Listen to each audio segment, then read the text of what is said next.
रहिए मयूर, आप हमारे साथ। नीतीश हमारे सहयोगी लखनऊ से मौजूद हैं। नीतीश, आप इस वक्त कहां पर हैं और अगर कुछ लोग हों उनसे बातचीत कर पाए तो एक बार बेहतर होगा। नीतीश से भी हम संपर्क करने की कोशिश करेंगे, लेकिन जयप्रकाश हमारे सहयोगी हमारे साथ जुड़े हुए हैं। जयप्रकाश, देखिए यहां पर जब सरकार ने इन्वेस्टर समिट की शुरुआत की थी तो लक्ष्य रखा गया था 10 लाख करोड़ का, लेकिन अब ये 32 लाख करोड़ की बात कही जा रही है कि इतना इन्वेस्टमेंट आएगा। तो बहुत सारी इसमें चीजें और संभावनाएं देखी जा रही हैं। इतना इन्वेस्टमेंट अगर आता है, ग्राउंड पर दिखाई देता है, तो रोजगार के लिहाज से भी ये बहुत महत्वपूर्ण होगा।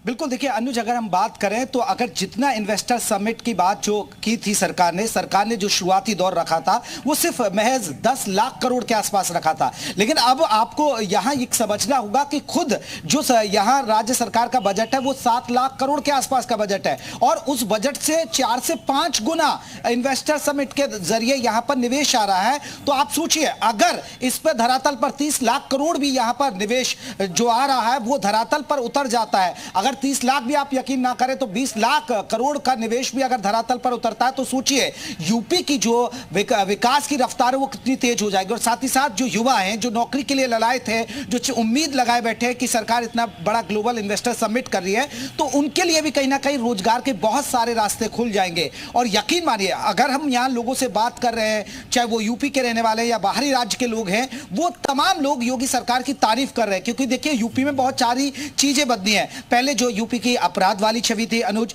उसको साफ किया गया। उसके बाद यहां सड़कें बेहतर की गई, बिजली की व्यवस्था की गई, और उद्योगपति को यही चीजें चाहिए। और सबसे बड़ी बात यह है कि यहां की जो नीतियां हैं, जो सरकारी नीतियां, उनमें भी फेरबदल किया गया है, जिससे उद्योगपतियों को उद्योग धंधे लगाने में आसानी हो। यहां एक सिंगल विंडो सिस्टम करने की कोशिश की गई है और उद्योगपतियों के साथ एक टीम अलाइन की गई है। वो टीम लगातार उद्योगपतियों को फॉलो कर रही है, बाकायदा उनसे पूछ रहे हैं कि आप अब कहां हैं, कब अपना निवेश करेंगे, कितना निवेश करेंगे, आपको रहने की व्यवस्था से लेकर पूरी तैयारियां, यानी टीम लगातार जो है वो फॉलो करती है, जिससे उद्योगपतियों को यह ना लगे कि वो यहां आया है तो उसकी कोई पूछ नहीं कर रहा है। तो कहीं ना कहीं बहुत सारी सहूलियत देने की बात जयप्रकाश कही जा रही है सरकार की तरफ से कि जो भी इन्वेस्टर्स यहां पर आएंगे, इन्वेस्टमेंट करेंगे, उनको सहूलियत दी जाएगी। सिंगल विंडो सिस्टम की आप बात कर रहे हैं, किसी तरह के कोई कर में भी छूट दी जाएगी क्या, कोई टैक्सेस में भी छूट दी जाएगी क्या, वर्किंग स्पेस की अगर हम बात करें तो उस पर किसी तरह की सहूलियत दी जाएगी क्या, इस पर हम आएंगे। जयप्रकाश, आपसे जरूर बात करेंगे। नीतीश हमारे सहयोगी हमारे साथ जुड़ चुके हैं। नीतीश, आप इस वक्त कहां पर खड़े हैं और अगर एक बार तस्वीरें दिखा पाए तो बेहतर होगा, लोगों से बात कर पाए तो बेहतर होगा। हाँ, देखिए इस वक्त तो एक कार्यक्रम में खड़े हैं और एक कार्यक्रम वो ये है कि यहाँ पर केंद्रीय मंत्री अनुराग ठाकुर यहाँ पर पहुँचे हुए हैं। इस कार्यक्रम की तस्वीरें भी मैं आपको दिखाता हूँ कि ये कार्यक्रम खास कैसे है। यहाँ पर उद्घाटन का कार्यक्रम है, लोकार्पण का कार्यक्रम है, और इस कार्यक्रम में यहाँ पर जो लोग पहुँचे हुए हैं उनकी यहाँ पर तस्वीरें हम आपको दिखा रहे हैं। और इसके साथ ही जो यहाँ पर लोग हैं वो आज उत्साहित है। कारण इसका भी मैं बता दूं आपको कि यहाँ पर केंद्रीय मंत्री अनुराग ठाकुर हैं और 300 बेड के छात्रावास का, और इसके साथ ही अगर बात करें तो वातानुकूलित कुश्ती हॉल और चिकित्सा केंद्र है, विस्तारीकरण है उसका, इन सारे चीज़ों का लोकार्पण का आज यहाँ पर कार्यक्रम है। और अपने कैमरा पर्सन से कहेंगे कि जरा वो कैमरा स्टैंड से उतारें और अंदर की भी तस्वीरें दिखाने का प्रयास करें कि कार्यक्रम किस तरह से चल रहा है। चूँकि खेल भावना होती है और जो खिलाड़ी हैं वो भी यहाँ पर मौजूद हैं, तो वो चीज़ें भी खास हैं। और जिस तरह से यहाँ पर खेल से जुड़े हुए, खेल जगत से जुड़े हुए लोग यहाँ पर पहुँचे हुए हैं, उनकी भी तस्वीरें खास हैं। और यहाँ पर केंद्रीय मंत्री मौजूद हैं, आप देखिए सामने मंच पर केंद्रीय मंत्री मौजूद हैं और जो खिलाड़ी है वो भी यहाँ पर मौजूद है। अब मैं बात कर रहा हूँ कि जो आज लोकार्पण का आज यहाँ पर कार्यक्रम है